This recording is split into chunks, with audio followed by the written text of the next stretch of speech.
I'm using this because this could end up as a smackdown. I say could. I'm trying to be gentler and kinder, and this is color coordinated. So, I mean, that's why I had to use it. But anyway, recently, I've just gotten a little piqued, Piqued, at some of the goings on that I've seen in comments and private messages and other places.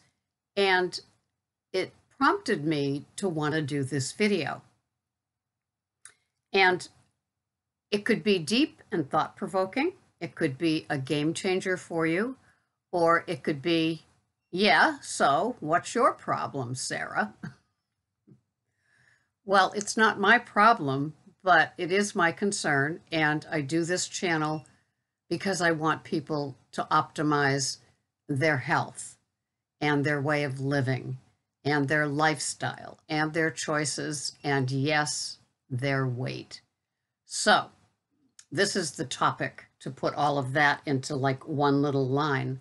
Are you here for your health, or are you here for your weight loss? Or C, all of the above, for both. Well, of course, most of us do get here because of the weight loss, and we've seen so many fabulous whatevers on TV, online, in podcasts, and all kinds of places that we're thinking, oh, this could be a nice, quick weight loss for me. I can lose that weight, and then I can have fun going back to my kind of, sort of, standard American diet of having treats and enjoying alcohol and going out and having fun and partying like the rock star that I might be with my weight loss. Well, I think that this channel, of course, focuses and is here for a lot of us older women and men who have experienced the stubborn metabolisms, and we want a better way of eating and feeling and perhaps getting off our medication. And if you're 30, you might not understand this, but these things happen maybe 5 to 10 years at a time. All of a sudden, 10 years later, you're starting to acquire a shoebox of medication from your doctor. Because doctors, at least the ones that I've run into in my 68 years, know exactly what script to write to help your symptoms. None of them ever suggest perhaps, are you eating a standard American diet? In fact, if that question was posed to any of the doctors I've had, a couple of them might say, oh, I know what you're getting at. Yeah, you're one of those. Or most of them with the deer in the headlights, or what I like to call the VCS. What is a VCS? Vacant cow stare. They look back at you and they go, what are you talking about? Like you're a whack job. They put some sort of symbol in on your electronic medical record to say, don't ask her any questions, you're going to get crazy answers. Oh yeah. So if you have begun the keto food plan, do you consider it a way of eating, a new lifestyle forever? Or do you consider it a just until I get to fill in the blank? 150, 140, size 8, I fit into my wedding gown, I fit into the, I don't have the overhang on my trunks when I go down to my bathing trunks when I go on vacation someplace warm in the winter. We all end up doing our keto or carnivore way of eating when we have had enough. And I would say that the carnivore is going to be more for health. So they probably don't have as big a part in this video as the keto folk. And so when you enter into this, a lot of it might be for the weight loss. A lot of it might be because we want to lose weight and we want to feel better. But does feeling better really like get into the health part? For a lot of us, it does. And we get here, especially the older people that have commented that I've gotten to know over the years I've had this channel. And we really like taking care of ourselves. We really like removing meds from our life. We really like sleeping better, going to the bathroom better. Our mood is like this better. But for some of us, it's just another silly food plan that we try to cut corners, we try to cut edges. We want to have all the goodies that we had before. We never give our brain a chance to like lose the sugar cravings or the carb cravings or the seed oil cravings, because I think those are part of the cravings too in the processed foods. Seed oils are canola, vegetable oil, corn oil, and things like that. They are not the good oils like the coconut oil and the extra virgin olive oil, the macadamia nut oil, and the real butter, ghee, and things like that.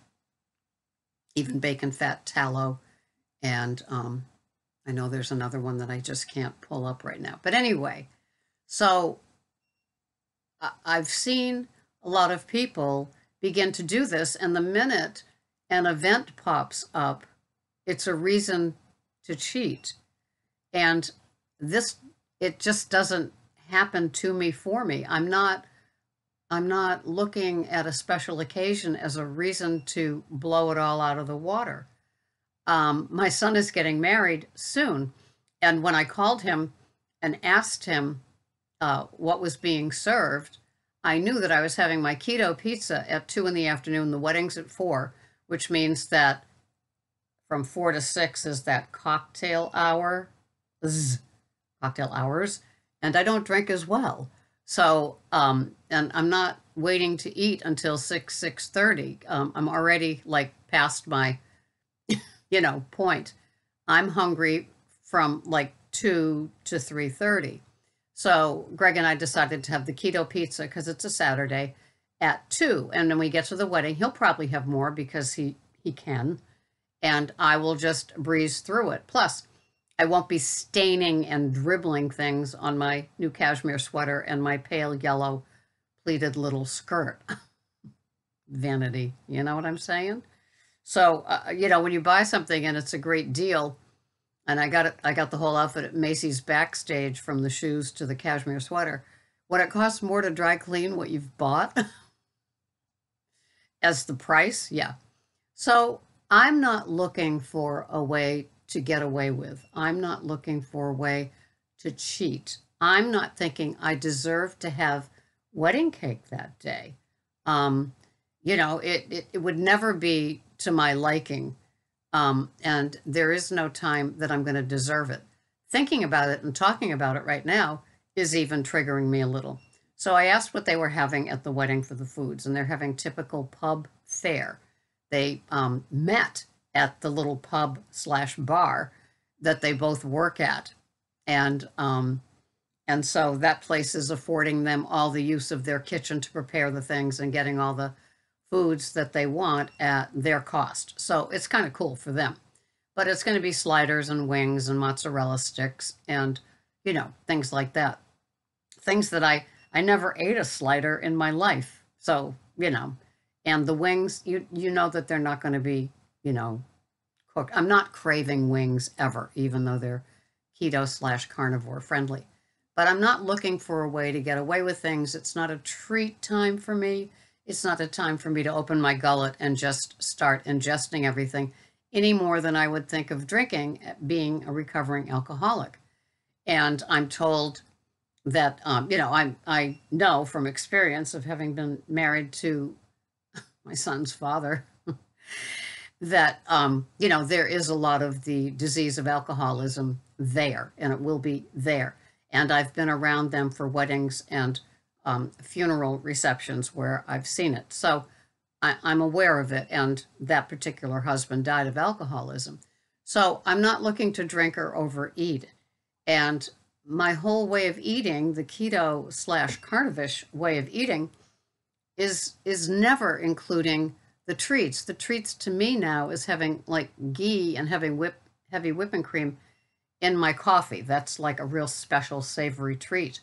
And I gave up the sugars in the, not sugars, the sweeteners that were alternative sugars, not artificial sweeteners, in my coffees a few weeks ago, and it feels great. It's just part of what occurs when you begin to, you know, eliminate things from a food plan that don't bring value into your nutritional needs, at least for me. That's called being 68 and not wanting to be told I have any chronic standard American diet diseases that need medication. And so anyway, so are you looking to get away with something? Is like sneaking a taste or a sip or a slice, is that something that like you're still doing a few weeks into like what is your keto food plan? Then something is amiss. I'm just saying, if you're having a high fat, low carb way of eating, then a lot of those cravings might be eliminated. They might be diminished greatly. But if you're still keeping your head very busy about standard American diet sugars and grains and desserts and treats and even an overconsumption of alcohol because it's a special occasion, then I'm only suggesting that you look into that if you're here for the long haul, because something's amiss. For most of us, we found that giving up those things after a week, two, maybe a month, we aren't even craving those things anymore. You know, I have to be careful of visuals and smells because those things can bring me back to the addict way of loving and thinking of having something. They, you know, for the most part, it's not there. I am a coffee, mostly meat and mineral water and salts eater. Now that's my food plan. I have minimal veggies, minimal. And that's because I've become quite aware of what the vegetables were doing to my gut. And so as much as I love them, I'm slowly diminishing them. And so I still have a keto pizza, but it's I put arugula on it, but that is on Greg's portion. He has the inside and I love the outside crust. And so even then it's not having any veggies. So there's just the almond flour. And but I consider myself very carnivish because the other 6 days it's almost nil veggies compared to what I used to have, and compared to like most, my carbs are like negligible, under 3. So I'm begging you, I'm pleading with you to please look at your brain and what your brain is coming up with, and really decide what your goals are. If your goals are just to lose weight and then blow it out of the water every now and then with foods and alcohol, then have at it, I guess. That's not why most of us are here. Most of us are here to make a difference in our life and have some nice longevity without medical concerns. Most of us do not want to be in a nursing home drooling, eating what they serve us because we no longer have a say in the matter of our health, and then comes med times 3 or 4 times a day. Most of us don't consider that a quality of living that we would opt for. So most of us, when we get to keto and carnivore, it's so we can last with a quality of life that is a lot higher grade than that, where we can still make decisions and cook our foods and have our own choices. Somebody asked me the other day, do you go out to eat? And it's like, no, never.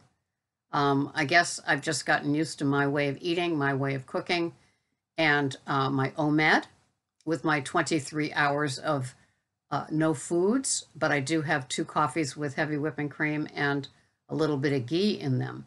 But that's it. I believe that my body likes that little bit of a fat boost that doesn't spike my insulin or blood sugar during those 23 hours. It just has worked for me. So I'm just asking that you give a look to your food plan, and why is it that you chose the keto way of eating? Is it to learn how to keto-fy things that are healthier compared to what you were having? Or is it for a new lifestyle where everything that is on your plate is identifiable? It's real food. It's a smattering of a veggie. It's a protein. The fats are good. They're well chosen. You are investing your food budget money into things that matter for your health. Take a look and see. Because if your goals are just, to be strict and then blow it out of the water a couple of times a week because you feel you deserve it, just be honest about that. Because don't waste other people's time complaining about the scale not moving or your health not getting better, your cholesterol, not cholesterol, forget that. That I've got high cholesterol and I'm happy for it. I mean, your blood pressure, your blood sugars, things like that. Just decide what is working for you and be honest about it. And so if you're keto-fying things and you're not happy with your results, think it matters? Think there's a correlation there? There could be. Just be honest. I'm here Monday through Thursday, and then on the weekends, I put you and my tracker away and I just enjoy what I want to enjoy. And then Monday, I pull back out the tracker and the kitchen scale and have at it. Because these are always your choices. They always are. But, be honest. Just be honest with yourself for what your goals are. Because for a lot of us, it's a way of eating and health that we want to go the duration with. And most of us here are doing that. But for those of you that conjure up like it's a special occasion, and special occasions seem to happen 2 or 3 times a week, especially through these 5 months of holidays, do what you need to do, but be careful. Just be careful. I'm concerned about every pickle's health, every snowflake's health, every turtle's health. If you have that turtle metabolism, like a lot of us do by the time we get here at age 45, 55, 65, 75. Hi, Marilyn. If you have a turtle metabolism, it's not going to help it to have treats along the way, just so you know. So you're going to get, if you eat those sort of things, you're going to get the results that come with eating those sort of things. Just so we're clear and that you know. Because a keto lifestyle, the way that I do it and the way that a lot of people do it here, is with the knowledge that we want to get away from those foods. Yes, we had a love affair with them for decades. Did they serve us well? No. So we want to go the distance from here until the end as healthy as we possibly can. So it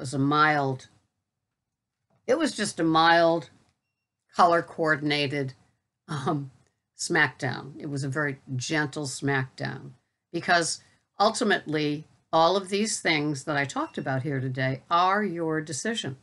It's your decision what you put in your mouth, what you drink, what you eat. And the results could be nothing. And lucky you, or for people like me being a card-carrying food addict, I could be just struggling to get back on track for a long, long time. I see it here. I get it in private messages. And, getting away with that treat could cost you a week or 2. And sometimes when people relapse big time with food, they can't get back. They can't. I don't know why. It just becomes so insidious and horrific and just awful for them. So just be careful. Just be safe. This is your health. It's your life. It's your longevity. So just take care of yourself. And you know that you will find me here with my keto/carnivish lifestyle, not looking for the quote unquote out, the way to get away with something. That's not, I don't know, I'm lucky. I guess that part is a gift. And I ask every day to my higher power to be abstinent for one more day. That's all I'm asking for. I don't want to dance with the devil anymore. I've had so many dances with the devil. When you get to be 68 and you've been on a multitude of diets, you know what I'm talking about. I just don't want to go back there. I want the feeling that I have today. And I'm not going to have the feeling that I have today if I pick up a drink or pick up a piece of something or a slice of something or take a bite of something off somebody else's plate. It's just not going to happen. So I have to take care of me. I have to have big girl panties on. I have to assume the responsibility for my own lifestyle. And I ask for that with help every day. And part of it comes from being here and answering questions and helping other people and being, a keto food coach. It strengthens me as well as hopefully who I'm working with. So thanks so much for watching. This has been a long one. Wow, on and on she goes. Thank you so much. I will see you the next time. Bye-bye for now.